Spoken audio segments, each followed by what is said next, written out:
Hello students, welcome to Imbibe NEET classes. मैं हूं आपका बायोलॉजी एजुकेटर सलमान अनवर खान। तो बच्चों, आज हम एक बहुत ही इंपॉर्टेंट टॉपिक के ऊपर वीडियो लेके आए हैं। वो कौन सा है? Genetics disorder. ठीक है, जेनेटिक में बहुत सारे डिसऑर्डर्स हैं। आपके जो चैप्टर है principle of inheritance and variation, एक बहुत ही इंपॉर्टेंट यूनिट आता है इसमें, क्या जेनेटिक्स में डिसऑर्डर, कि क्या क्या डिसऑर्डर प्रेजेंट है, किस वजह से क्या डिसऑर्डर हो रहा है, कौन से क्रोमोसोम की वजह से डिसऑर्डर है, और ये डिसऑर्डर ऑटोसोमल रिसेसिव है, डोमिनेंट है, ये क्या है। तो इसके ऊपर ये एक आपकी स्पेशल वीडियो है। आपको क्या करना है, पूरी वीडियो शुरुआत से लेके आखिर तक पूरी वीडियो देखनी है। एंड आपको कमेंट सेगमेंट में जरूर करना है यार, कमेंट किया करो, कमेंट बहुत कम बच्चे करते हैं। ठीक है, just go ahead and comment. Genetic disorder एक ऐसा टॉपिक है, अगर मैं बात करूं सर एग्जाम में कितने क्वेश्चन आ सकते हैं इससे, तो बेटा जेनेटिक डिसऑर्डर, सिर्फ और सिर्फ जेनेटिक डिसऑर्डर की बात करूं तो इन जेनेटिक डिसऑर्डर अराउंड 1 से 2 क्वेश्चन, 1 से 2 क्वेश्चन आ सकते हैं। ठीक है, 1 से 2 क्वेश्चन सिर्फ और सिर्फ जेनेटिक डिसऑर्डर से डायरेक्ट क्वेश्चन होते हैं बेटा। डायरेक्ट क्वेश्चन है, तभी एक बहुत ही इंपॉर्टेंट टॉपिक हो जाता है फॉर योर नीट एग्जाम। ठीक है, तभी इसीलिए मैं एक कुछ स्पेशल वीडियोस लेके आ रहा हूं बैक टू बैक, ताकि आप ये क्वेश्चंस को, आपके जो टॉपिक्स है उसको अच्छे से समझ सकें, क्या होता है क्या चीज। ठीक है, तो बिना टाइम वेस्ट किए हुए, अच्छा लाइक कर दिया है ना अभी तक? ठीक है, लाइक कर दिया होगा, सब्सक्राइब कर लिया होगा चैनल को, एंड कमेंट जरूर करना है। Let's go ahead and start with today's topic. उससे पहले बच्चों, हमारी इम्बाइब ऐप के बारे में बता दूं। बच्चों देखो, ये जो हमारी इम्बाइब ऐप है, अब आपने जेनेटिक डिसऑर्डर पढ़ लिया, पूरा का पूरा चैप्टर जेनेटिक्स, 5 क्वेश्चन आते हैं इससे, और इसके ऊपर क्या करने हैं, बहुत सारे क्वेश्चंस की प्रैक्टिस करनी। कहां से करोगे भाई क्वेश्चन प्रैक्टिस? इम्बाइब ऐप से। Just go ahead and download our Imbibe app. वहां से क्या करो, क्वेश्चंस की प्रैक्टिस करो। बैक टू बैक अपनी जर्नी को अटेन करो और प्रैक्टिस करते रहोगे क्वेश्चंस की, as well as Telegram group. बच्चों हमारा कौन सा है? Imbibe achieve NEET Telegram group है, उस पर फटाक से जाकर क्या कर लोगे, ज्वाइन कर लोगे। अब हम शुरुआत करते हैं बच्चों आज के टॉपिक की। वो क्या है? जेनेटिक डिसऑर्डर, कि क्या क्या वजहों से जेनेटिक डिसऑर्डर होता है। तो आज का टॉपिक मेन क्या है आपका, अगर मैं पूरा चैप्टर देखूं तो ये लास्ट टॉपिक आता है आपका principle of inheritance and variation में। वो क्या है? Genetic disorder. Let's go ahead. तो जेनेटिक डिसऑर्डर है क्या? तो बेसिकली जो जीन्स में चेंजेस आ जाए, सिंपल एज दैट। ठीक है, जो कि आपके एक जीन्स का एक सीक्वेंस है। एक डीएनए में क्या होता है बच्चे? सीक्वेंस होता है। तो आपने स्पाइडरमैन मूवी देखी है कि नहीं? ठीक है, स्पाइडरमैन देखी होगी, वुल्वरीन देखी होगी। हाँ, म्यूटेशन वाली मूवीज तो बहुत देखते हैं आजकल बच्चे। ठीक है, मार्वल की मूवीज, म्यूटेशन की मूवीज, एक्समैन की मूवीज देखी होगी आप लोगों ने। तो उसमें बेसिकली क्या हो रहा है? म्यूटेशन हो रहा है। स्पाइडरमैन में क्या हुआ था कि वो एक स्पाइडर आया, स्पाइडर ने क्या किया, बाइट किया, और उसने क्या किया, अपना डीएनए को इंसर्ट कर दिया उस पीटर पार्कर की बॉडी में। The main character name is Peter Parker. See, I am a nerd for Marvels, I like Marvels a lot. ठीक है, मुझे ये एनिमेशन मूवीज और ये सब बहुत पसंद है। तो पीटर पार्कर के अंदर में क्या हुआ, तो स्पाइडर बैठा, उसने क्या किया, उसको बाइट किया, और उससे क्या हुआ, उसने अपना म्यूटेटेड डीएनए पीटर पार्कर की बॉडी में डाल दिया। अब उस पीटर पार्कर की बॉडी में जैसे ही वो म्यूटेटेड डीएनए गया, तो उसकी बॉडी के साथ, उसके डीएनए के साथ क्या हुआ, मैच अप कर गया, और वो उसकी बॉडी के साथ, उसके डीएनए के साथ लिंकिंग शो कर दिया, और वो उसके ही बॉडी में क्रॉसिंग ओवर के थ्रू मूव करता चला गया, और उसी की बॉडी में पूरे इनकॉर्पोरेट हो गया, और उस तरीके से स्पाइडरमैन बन गया। और same goes with mutation in X-Men also. तो वो किसी चेंजेस की वजह से, किसी भी कारणवश क्या हो गया, उनके अंदर में कोई एक स्पेसिफिक चेंज हो गया, जिससे उनको म्यूटेशन कॉज हो गई। तो let's start with genetic disorder. Definition से शुरुआत करते हैं। द ऑल्टरेशन और abnormalities in the genome of an organism. ठीक है, ऑल्टरेशन हो जाए, ठीक है, अबनॉर्मलिटीज हो जाए, किसमें? पूरे के पूरे जीनोम में ऑर्गेनिज्म के, उसको हम क्या बुलाते हैं? Genetic disorder. It is caused by a mutation. ये म्यूटेशन से कॉज होता है इन अ सिंगल जीन और मल्टीपल जीन्स। ठीक है, एक सिंगल पॉइंट पे चेंज हो जाए। जैसे भी अब मैं आपको बताऊंगा सिकल सेल एनीमिया। ठीक है, सिकल सेल एनीमिया में क्या है, एक सिंगल पॉइंट पे चेंज हो गया, सिंगल जीन। मल्टीपल जीन्स, कई सारे जीन्स में चेंज हो जाए due to the change in number और स्ट्रक्चर ऑफ क्रोमोसोम। कि भाई स्ट्रक्चर ऑफ क्रोमोसोम ही छोटा हो गया, या क्या हो गया, नंबर ज्यादा हो गया। जैसे कि आपका वो डाउन सिंड्रोम, बचपन में पढ़ा है कि नहीं? ट्राइसोमी। ठीक है, ट्राइसोमी, एक नंबर ऑफ क्रोमोसोम बढ़ जाता है 21st पेयर। तो ये सब पढ़ेंगे आज के लेक्चर में, थोड़ा सब्र करो। ठीक है, सो जीन्स हैं क्या, अगर मैं देखूं तो genes are the basic unit of hereditary holding the genetic information in the form of DNA which is translated into useful protein to carry out life processes। तो बेसिकली जीन क्या है, एक कोडेड पार्ट होता है।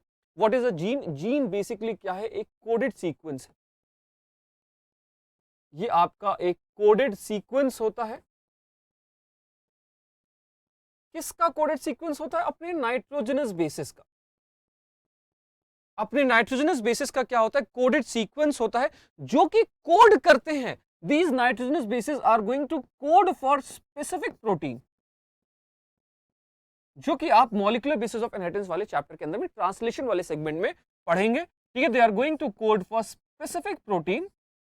ये कुछ specific protein के लिए क्या करते हैं, कोड करते हैं। ठीक है, तो जीन कोडेड सीक्वेंस है। ठीक है, जैसे कि आपका क्या हो गया, let's suppose A T G C A T, ठीक है, फिर आगे आपका फिर से जी सी लिख देता हूं, फिर आ गया टी टी ए। ठीक है, इस तरीके से या अलग अलग फॉर्म में ये हो सकता है। ठीक है, तो ये जो सीक्वेंस आ रहा है, ये सारा सीक्वेंस क्या रिप्रेजेंट कर रहा है, this all sequence is representing the nitrogenous bases. यही क्या कर रहा है, कोडिंग का रिप्रेजेंट कर रहा है। ठीक है, हर कोई क्या करेगा, एक स्पेसिफिक प्रोटीन को कोड करने वाला है।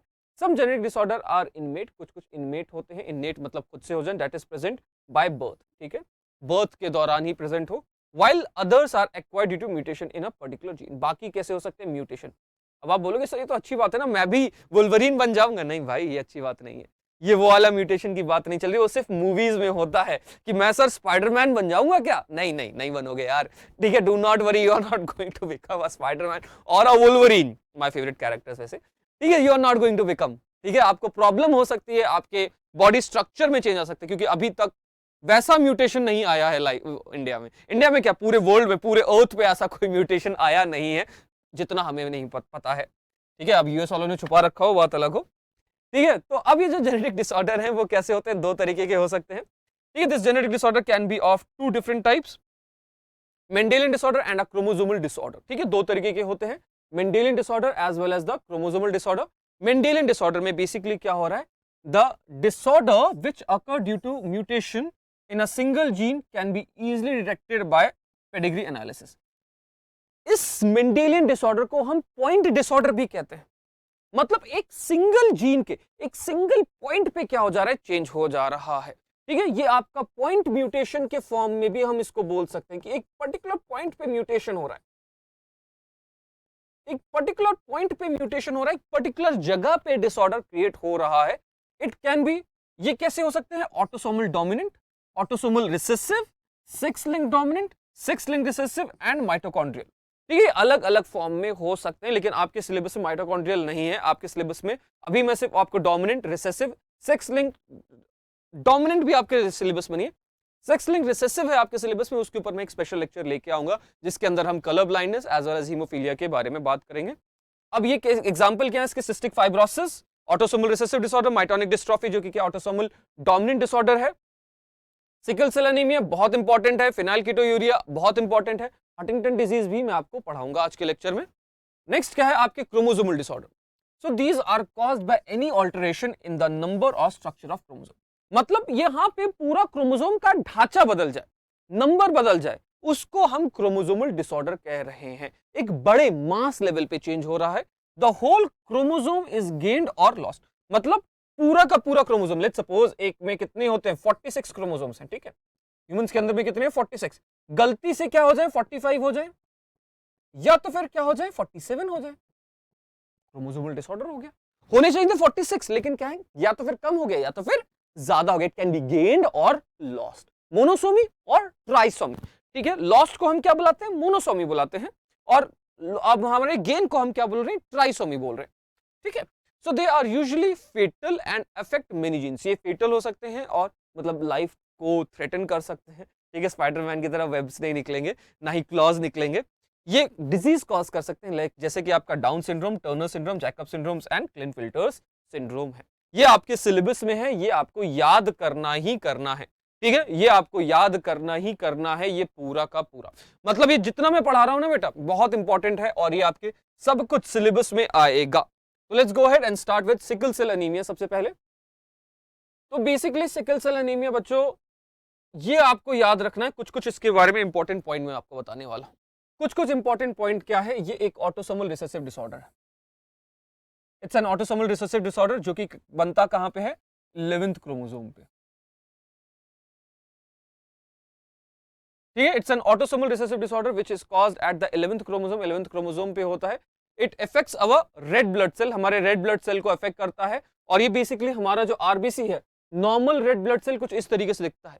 मतलब ये कैसे होता है, मतलब ये बाइकॉन्केव शेप बोलते हैं, डिस्क्वाइड शेप बोलते हैं, कुछ इस तरीके से दिखता है। अब जब इसको सिकल सेल अनीमिया हो जाएगा तो ये किस तरीके से दिखेगा, हाफ मून लाइक। ठीक है, ये इस तरीके से हाफ मून लाइक दिखेगा। ठीक है, आधा चांद की आकार में दिखता है ये। So it affects your our blood turning them into round flexible disc into a sticky sickle cell. ठीक है, आधे चांद के आकार में दिखेगा। Sickle cell keep red blood cell from carrying oxygen. अब ये इसकी वजह से क्या हो जाएगा, आपकी जो ऑक्सीजन कैरिंग कैपेसिटी है वो क्या हो जाएगी, रिड्यूस आउट हो जाती है। ठीक है, ऑक्सीजन कैरिंग कैपेसिटी क्या हो जाएगी बच्चों, काफी अच्छे तरीके से रिड्यूस आउट हो जाती है। अब अगर मैं बात करूं ये होता किससे, तो बेसिकली हमारे बॉडी के अंदर में क्या है, पॉलीपेप्टाइड चेन्स होते हैं। ठीक है, we have polypeptide chains 2 alpha and 2 beta. तो एट बीटा याद लिख लीजिए, ये at beta chain 6th position, at beta chain 6th position, जो छठी पोजीशन है आपकी बीटा चेन की, at beta chain 6th position the glutamic acid is been replaced by valine. ठीक है, at beta chain 6th position glutamic acid, ये जो glutamic acid है ये क्या हो जा रहा है बच्चों, रिप्लेस हो जा रहा है बाय वेलिन। ठीक है, this glutamic acid is been replaced by valine. At beta 6th position, beta की जो छठी पोजीशन है उसमें क्या हो रहा है गाइस, द ग्लूटामिक एसिड, ये जो आपका ग्लूटामिक एसिड है यहां पे देखो ये नॉर्मल है बेटा, ये आपका normal correct amino acid sequence, glutamic acid is been replaced by the valine. तो देखो सिंपल एक पर्टिकुलर चेंज है। जैसे कि आपको मैं चेंज यहाँ पे कलर चेंज करता हूँ, कहाँ गया हमारा ये, हाँ। तो बेसिकली अगर मैं बात करूं यहाँ पे कलर चेंज की, तो देखो ये हमारा एक नॉर्मल डीएनए है। ठीक है, ये हमारा एक नॉर्मल डीएनए का सीक्वेंस है। तो यहाँ पे नॉर्मल डीएनए सीक्वेंस क्या है, CTC। ठीक है, तो इसके अपोजिट स्ट्रैंड क्या होगा, अगर ये इसका टेम्पलेट स्ट्रैंड है तो इसका कोडिंग स्ट्रैंड क्या होगा, CTC का। C के अपोजिट क्या आता है, what does comes opposite of C, हमेशा याद करिए, adenine binds with thymine, guanine binds with cytosine. तो साइटोसिन के अपोजिट क्या होगा, ग्वानिन होगा, थाइमीन के अपोजिट क्या होगा, एडेनाइन होगा, साइटोसिन के अपोजिट क्या होगा, थाइमीन होगा। ठीक है, हमारा क्या होगा, साइटोसिन के अपोजिट नहीं, थाइमीन कैसे होगा, साइटोसिन के अपोजिट हमारा क्या होगा, ग्वानिन होगा। यस, ठीक है। अब अगर मैं इसका देखूं इसका क्या हो रहा है, ट्रांसक्रिप्शन हो रहा है। अब इसका क्या होगा, ट्रांसक्रिप्शन होगा, एमआरएनए पे कॉपी होगा। तो जब ये एमआरएनए पे कॉपी होगा गाइस, तब ये एमआरएनए पे कॉपी कैसे होगा। अब एक छोटी सी ट्रिक याद करिएगा, जो आपका कोडिंग स्ट्रैंड है ये क्या है, टेम्पलेट स्ट्रैंड है, याद रखना, this is a template strand. हमेशा कॉपी कहां से होता है, टेम्पलेट स्ट्रैंड से। और नीचे वाले स्ट्रैंड को हम क्या बुलाते हैं, कोडिंग स्ट्रैंड। ठीक है, अबव स्ट्रैंड, ऊपर वाले स्ट्रैंड को, ये जो स्ट्रैंड है बच्चों इसको हम क्या बुलाते हैं, टेम्पलेट स्ट्रैंड। ठीक है, नीचे वाले स्ट्रैंड को हम क्या बुलाते हैं, कोडिंग स्ट्रैंड। ठीक है, अब कोडिंग स्ट्रैंड और एमआरएनए में बस एक डिफरेंस है, कोडिंग स्ट्रैंड और एमआरएनए में एक डिफरेंस है। आपके जो आरएनए है उसमें बेसिकली क्या होता है, thymine is been replaced by uracil, बस ये एक बेसिक डिफरेंस है। क्या डिफरेंस है, thymine is been replaced by uracil, ये एक बेसिक डिफरेंस है। और बाकी एज इट इज मार दो। तो यहां पे कोई यूरासिल नहीं है, कोई थाइमीन नहीं है यहाँ पे, क्योंकि ये भाई कोडिंग स्ट्रैंड है, इसमें कोई थाइमीन नहीं है। तो ये एग्जैक्टली GAG आ गया। अब इसका क्या होगा, ट्रांसलेशन होगा तो क्या बनाएगा, ग्लूटामिक एसिड बना देगा। ट्रांसलेशन होगा, ग्लूटामिक एसिड बन जाएगा। अब यहां पे अगर मैं चेंज देखूं, यहां पे बेसिकली क्या चेंज हो रहा है, यहां पे एक पर्टिकुलर एस चेंज हो जा रहा है। ठीक है, एक पर्टिकुलर चेंज, एक पर्टिकुलर, यहां पे U है, मतलब यहां पे U है तो यहां पे क्या आ रहा है, GTG। मतलब जो इसके कोडिंग स्ट्रैंड है, कोडिंग स्ट्रैंड में क्या प्रेजेंट है बच्चे, GTG प्रेजेंट है कोडिंग स्ट्रैंड के अंदर में। ठीक है, तो कोडिंग स्ट्रैंड कंटेन्स GTG। तो G के ऊपर अगर मैं टेम्पलेट की बात करूं इसके, द टेम्पलेट स्ट्रैंड, G के अपोजिट क्या होगा, G के अपोजिट क्या आता है, C होता है। थाइमीन के अपोजिट क्या आता है बच्चों, एडेनाइन होगा। और यहां पे क्या आ जाएगा बच्चों, C होगा। तो बेसिकली चेंज सिर्फ और सिर्फ एक की वजह से हो रहा है। चेंज किसकी वजह से हुआ, एक ही वजह से हुआ। The change has happened because of adenine only. ये जो एडेनाइन है इसकी वजह से चेंज हुआ, because of this adenine only the change has happened. ठीक है, तो अब यही तो है पॉइंट म्यूटेशन। अब यहां पे चेंज हो गया तो GTG आ गया, यहां पे अब क्या आ गया, due to GTG it has become GUG। यहां पे क्या बना था, GAG बना था, जो कि कोड कर रहा है ग्लूटामिक एसिड की। यहां पे क्या बन गया, GUG बन गया, जो कि कोड कर रहा है किसको, वेलानाइन को। ठीक है, this is going to code for valine. तो देख रहे हो एक पर्टिकुलर नाइट्रोजनस बेस की वजह से, एक पर्टिकुलर, अगर सही होता, अगर नॉर्मल कंडीशन होती तो ये कैसे होते, अगर नॉर्मल कंडीशन होती तो सीटीसी होना चाहिए था, लेकिन अब नॉर्मल सिकल सेल कंडीशन में ये सीएसी फॉर्म में चले जा चुके, याद रखेंगे, ठीक है। अब नॉर्मल फॉर्म में कैसे जा चुके हैं, सीएसी फॉर्म में जा चुके। इसी की वजह से the glutamic acid is been replaced by, the glutamic acid is been replaced by valine, ठीक है। अब नॉर्मल कंडीशन कैसी होती है इनकी, the normal condition is HbA, HbA ये आपकी नॉर्मल कंडीशन है। अब नॉर्मल कंडीशन बेसिकली HbS है। इसमें बेसिकली क्या हो जाएगी, इंडिविजुअल की डेथ हो जाएगी।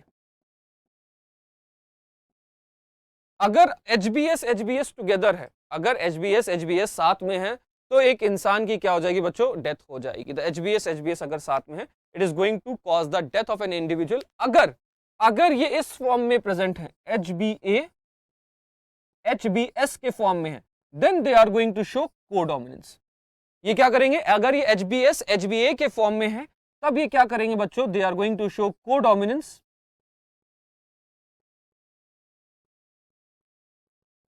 ये क्या शो करेंगे, कोडोमिनेंस शो करेंगे। और ये जो HbA और HbS है, ये जो HbA और HbS है, ये कोडोमिनेंस शो कर रहे हैं। अब ये सिकल सेल अनीमिया नहीं हुआ, ये है आपका sickle cell anaemia.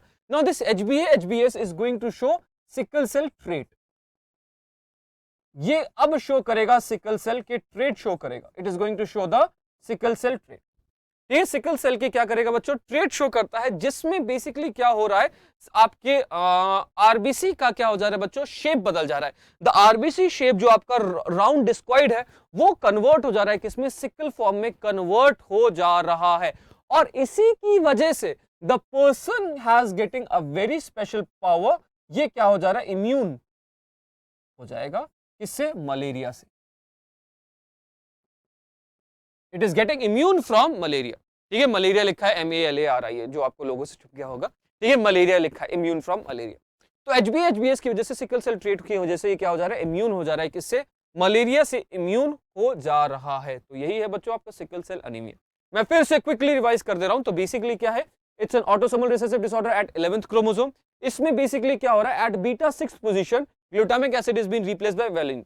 Normal condition में क्या हो रहा है, CTC GAG प्रेजेंट होता है, जो कि mRNA पे प्रेजेंट है, जो कि कोड करेगा किसके लिए, ग्लूटामिक एसिड के लिए कोड करेगा।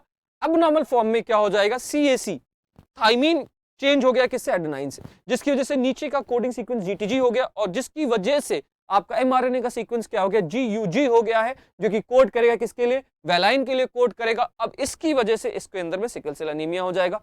अगर ये कैसे हो जाए, होमोजाइगस फॉर्म में, होमोजाइगस फॉर्म में सिकल सेल प्रेजेंट है तो डेथ हो जाएगी। अगर ये हेट्रोजाइगस फॉर्म में, तो ये क्या करेगा, कोडोमिनेंस शो करेगा, मतलब क्या हो जाएगा, they will show the sickle cell trait, ठीक है। और ये हो जाएंगे इम्यून फ्रॉम मलेरिया। अगले डिजीज पे चलेंगे, चलो। The next disease is the cystic fibrosis. Cystic fibrosis भी आपका एक ऑटोसोमल रिसेसिव डिसऑर्डर है, ठीक है। It's an autosomal recessive disorder caused by mutation at the CFTR gene. ये आपका cystic fibrosis translocation recessive gene form में है, जो कि कहां पे होता है, 7th क्रोमोसोम पे। आपको ये याद रखना है। Autosomal recessive disorder, it is an autosomal recessive disorder at 7th chromosome. क्या है, autosomal recessive disorder at 7th chromosome है। It's a genetic inherited disease, ये इनहेरिटेड डिजीज है that causes sticky thick mucus to build up in organs including your lungs and pancreas. तो basically इसमें क्या हो रहा है, म्यूकस का फॉर्मेशन हो जा रहा है। म्यूकस मतलब एक जैसे कहते हैं ना, जेलिश टाइप की लेयर, जेली टाइप की एक लेयर सी फॉर्म हो जा रही है, कहां पे, लंग्स एंड पैंक्रियास के अंदर में, एज वेल एज आपके जो स्वेट्स आते हैं, जो कई बार लोगों के देखोगे ना स्कूल के अंदर में, बहुत लोग के यहाँ पे पसीना इकट्ठा हो जाता है, यहाँ पे पूरा पसीना इकट्ठा हो जाता है और वो व्हाइटिश कलर का हो जाता है, ठीक है। तो सॉल्टी स्वेट कहते हैं उसे। तो सॉल्टी स्वेट की वजह भी एक ये हो सकती है, लेकिन ये मत बोलना उसको सिस्टिक फाइब्रोसिस है सर, नहीं, ये कई सारी वजहों से सॉल्टी स्वेट हो सकता है, उसकी वजह एक ये सिस्टिक फाइब्रोसिस भी है, ठीक है। किसी बच्चे को ये मत बोल देना स्कूल में, अरे तेरे को ना ये सॉल्टी स्वेट हो रहा है तो मतलब तेरे को सिस्टिक फाइब्रोसिस है, नहीं, ठीक है। तो वो जो आपके सॉल्टी स्वेट्स है उसकी बहुत सारी वजह है, एक वजह ये भी हो सकती है, ठीक है। The mucus that lines organs and body cavity such as lungs, nose is slippery and watery, when in cystic fibrosis thick mucus clogs the airway and make it difficult to breathe। तो basically क्या कर रहा है, इस तरीके से जो normal trachea है, ये ओपन अप होता है। अब इसके अंदर में क्या हो गया, म्यूकस की लेयर एक्यूमुलेट कर गई है। म्यूकस की लेयर एक्यूमुलेट होने की वजह से ये क्या हो जाएगी, एक जैसे नॉर्मल कैविटी कितनी, इतनी सारी नॉर्मल कैविटी इतनी सारी, अब मैंने कैविटी को छोटा कर दिया। अब पैसेज का क्या हो जाएगा बच्चों, बहुत मुश्किल हो जाएगा पैसेज मूव करना, ठीक है। Mucus also blocks the ducts of the pancreas causing problems with digesting food, ठीक है। ये आपके पैंक्रियास के डक्ट्स को भी स्टॉप कर देता है, जिसको आपको क्या हो जाता है, डाइजेस्टिंग फूड में प्रॉब्लम हो जाती है। Babies and children who have cystic fibrosis might not be able to absorb enough nutrient from food, also affects the liver, sinuses, intestine and sex organs में इफेक्ट करता है। तो एक बार मैं आपको म्यूकस दिखा दूं, देखो ये आपका नॉर्मल ट्रैकिया है, ये आपका नॉर्मल ट्रैकिया है। अब इसके अंदर में इस तरीके से म्यूकस इकट्ठा हो जाता है, ठीक है। Like this the mucus is been accumulated, same goes with this आपके सिस्टिक फाइब्रोसिस के अंदर में यही आपके इस तरीके से म्यूकस एक्यूमुलेट हो जाता है। नेक्स्ट इज फिनाइलकीटोयूरिया, पीकेयू शॉर्ट में बुलाते हैं, क्या इसको पीकेयू बोलते हैं। तो पीकेयू भी क्या है, एक ऑटोसोमल रिसेसिव डिसऑर्डर है, ठीक है। It's an autosomal recessive disorder on chromosome 12, 12वें क्रोमोसोम पे होता है ऑटोसोमल रिसेसिव डिसऑर्डर। तो इसके अंदर में बेसिकली क्या हो रहा है, एक जेनेटिक डिसऑर्डर है ये, ठीक है। अब पीकेयू में क्या हो रहा है, हमारा एक एंजाइम है फिनाइल एलेनिन, ठीक है। एक एंजाइम होता है फिनाइल एलेनिन को कन्वर्ट करने के लिए टायरोसिन में, ठीक है। आपका क्या है, in PKU enzyme that converts the amino acid phenylalanine into tyrosine is not present, then phenylalanine is accumulated and converted into phenylpyruvic acid and other derivatives. तो बेसिकली हमारे इसके अंदर में there is a lack of one particular enzyme, ठीक है। हमारे एक enzyme की कमी हो जाती है, जिसकी वजह से क्या हो रहा है, हमारा फिनाइल का क्या हो जा रहा है, एक्यूमुलेशन हो जा रहा है, ठीक है। फिनाइल का क्या हो जा रहा है, एक्यूमुलेशन हो जा रहा है, जो कि कन्वर्ट होगा, फिनाइल कन्वर्ट हो जाएगा किसमें, फिनाइल पायरुविक एसिड में ये कन्वर्ट हो जाता है। Is an amino acid, amino acids are molecular form, ये आपके प्रोटीन के फॉर्म होते हैं, और ये अगर एक्यूमुलेट कर जाएं कहां पे, अगर ये एक्यूमुलेट कर जाएं इन आवर जॉइंट्स, तो ये आपके आर्थराइटिस कॉज करते हैं। अगर ये ब्रेन में कॉज कर जाएं तो ये क्या कर जाएंगे, ब्रेन डैमेज भी कॉज कर सकते हैं, सिंपल एज दैट, ठीक है। Let's go head. अगली डिजीज कौन सी है बच्चों, आपकी हंटिंगटन डिजीज है। ये आपकी अकेली एक ऑटोसोमल डोमिनेंट डिसऑर्डर है, ठीक है। It's an simple autosomal dominant disorder at chromosome 4, chromosome number याद करना है। ये भी आपके पास होती है फ्रॉम पेरेंट्स टू चिल्ड्रन, जैसे ये आपका अफेक्टेड फादर है तो आपके क्या होगी, अफेक्टेड चाइल्ड होगा, मतलब जो आपका मेल चाइल्ड होगा वो कैसे होगा, अफेक्टेड होगा, ठीक है। फीमेल आपकी अनअफेक्टेड है, और इधर यहाँ पे आप देख सकते हैं, ठीक है।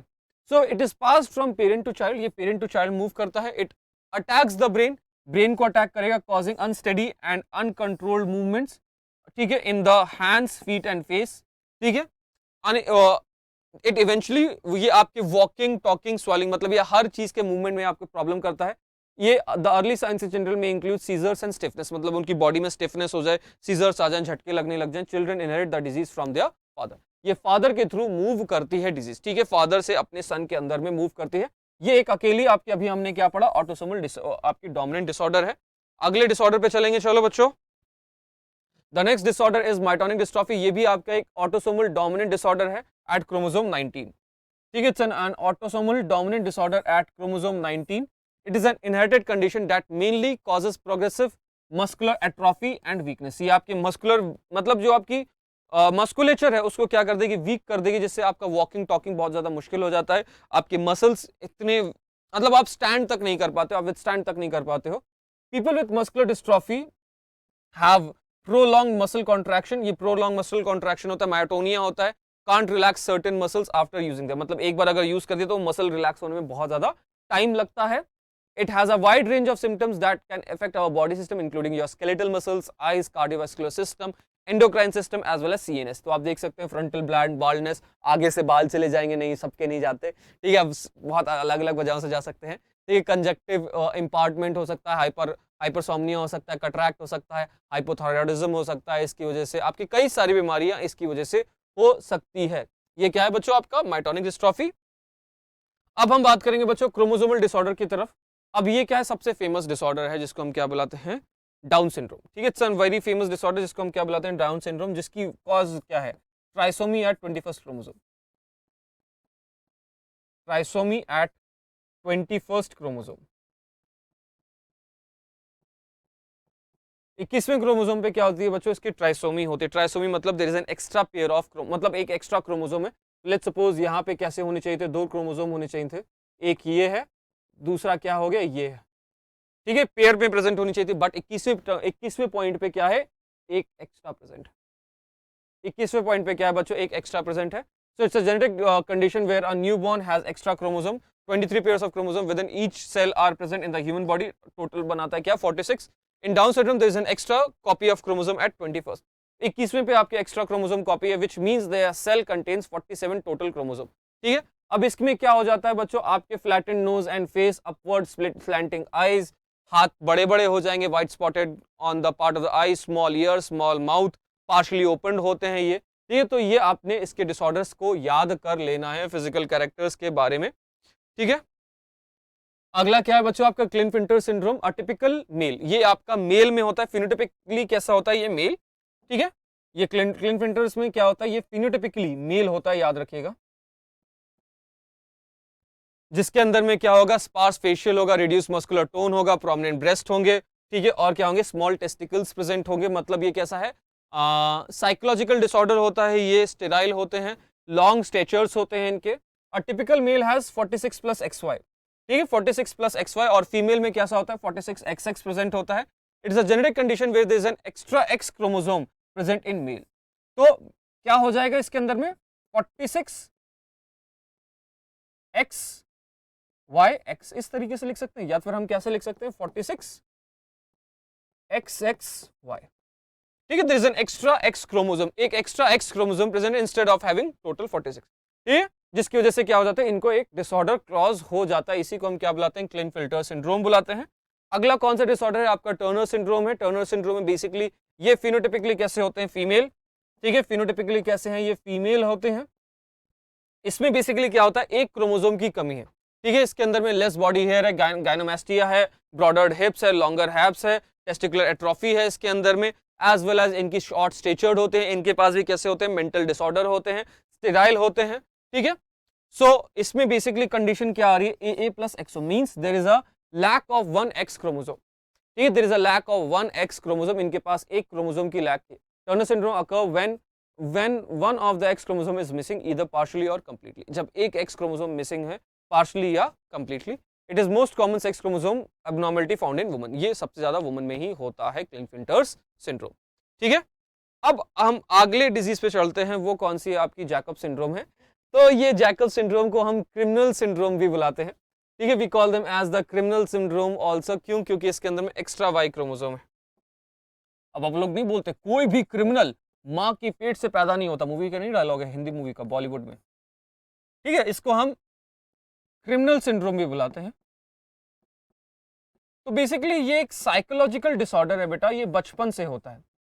इसमें बेसिकली क्या है, ये इसमें इंसान अपनी रैशनल थिंकिंग खो देता है, रैशनल थिंकिंग खो देता है। And I will tell you one true fact that there is a jail in US, एक आइलैंड पे जेल है जिसको पूरी सराउंडेड है बाय वाटर, ठीक है, आइलैंड पे है, और उसमें ज्यादातर जैकब सिंड्रोम वाले लोग हैं, जो बहुत सारे सीरियल किलर होते हैं, जैसे बहुत सारी मूवीज हैं जिसमें दिखाया गया कि लोगों को दूसरों को परेशान करके खुशी मिलती है, तो वो सब लोग जैकब सिंड्रोम से सफर कर रहे होते हैं, ठीक है, वो सब लोग ज्यादातर क्रिमिनल सिंड्रोम के सफर करते हैं। It's characterized by presence of extra Y chromosome, it's a rare condition that affects male children, it happens only when extra Y chromosome, एक एक्स्ट्रा Y क्रोमोसोम है obtained by sprung during meiosis, it is also called as the criminal syndrome. Jacob syndrome patient is most, ये आपके ये for the most part have normal life with few defects होते हैं, लेकिन इसके अंदर में जो साइकोलॉजिकल डिसऑर्डर्स इनके अंदर में प्रॉब्लम होती है।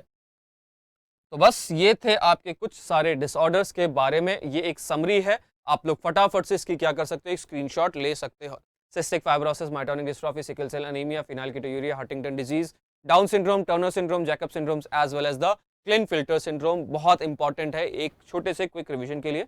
एक छोटा सा क्वेश्चन है बच्चों, ये आपका होमवर्क होगा, ठीक है, ये आपका एक होमवर्क है, आपको आंसर करना है कमेंट बॉक्स में, ठीक है, कमेंट बॉक्स में इसको आंसर करना है सभी बच्चों को। बहुत सारे बच्चे लेट कमेंट बॉक्स में आंसर करते हैं, तो ऐसा मत किया करो गाइस, आंसर करना जरूरी है। एक और क्वेश्चन है, question number 2 is your homework, this is your second question, your homework, trisomy of 21st chromosome causes क्या। तो बस आज के सेशन को हम यहीं पर समाप्त करेंगे बेटा, ठीक है, आज के सेशन को हम यहीं पर समाप्त करेंगे। इसके ऊपर और भी क्वेश्चन की प्रैक्टिस करनी है, इम्बाइब ऐप डाउनलोड करो बेटा। फटाफट से just go ahead and download our Imbibe app. इसमें जाके क्वेश्चंस की प्रैक्टिस करो, बैक टू बैक क्वेश्चंस की प्रैक्टिस करो, जो कि आपकी जरूरत है। ठीक है, सेशन कैसा लगा कमेंट सेगमेंट में जरूर जरूर सही बच्चे बताएंगे। एज वेल एज लाइक तो कर दिया होगा, ठीक है, लाइक तो कर दिया होगा। एम रखते हैं 50 से 100 लाख के बीच में एम रखते हैं। लेट्स सी 50 to 100 लाइक्स तो दे सकते हो, ज्यादा बड़ा लाइक एम नहीं है। ठीक है, तो जल्दी ही मिलते हैं अगले सेशन में। एज वेल एज कमेंट करके बताइए आपको और किसके ऊपर वीडियो चाहिए, ठीक है, ताकि मैं फटाफट से उसके ऊपर वीडियो बना सकूं। तो मैं हूं आपका biology educator Salman Anwar Khan. Until then keep imbibing, bye bye. Keep imbibing. We believe in you.